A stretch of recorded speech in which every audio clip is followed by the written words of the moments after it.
तुकाराम महाराज म्हणतात की आपल्याला देव साध्य करून जर घ्यायचा असेल तर ते साध्य करत असताना, देवाची भक्ती करत असताना, भजन कीर्तन करत असताना अनेक प्रकारच्या बाधा येत असतात. तरी पण आपल्याला ते साध्य करायचं आहे. कसं करायचं ते बघा, पाहूया.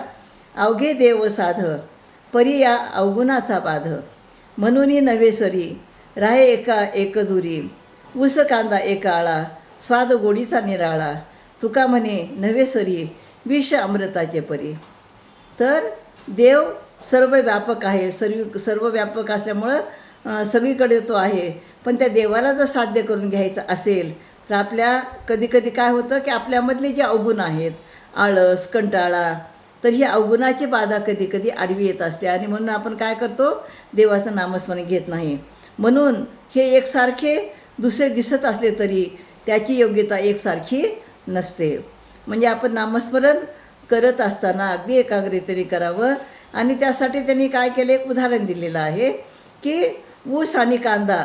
शेतकरी काय करतो, ऊसामध्ये कांदासुद्धा लावत असतो आणि ऊस आणि कांदा एकाच आळ्यामध्ये वाढलेला असतो, म्हणजे एकाच ठिकाणी वाढलेला असतो. तरी ऊस गोड असतो आणि कांद्याची चव ही वेगळीच असते, निराळीच असते. आणि म्हणून तुकाराम महाराज म्हणतात, विष व अमृत याची बरोबरी कधीच होणार नाही. अमृत ते अमृतच आहे आणि विष ते विषच आहे.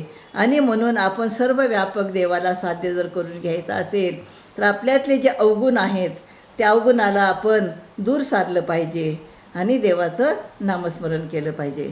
रामकृष्ण.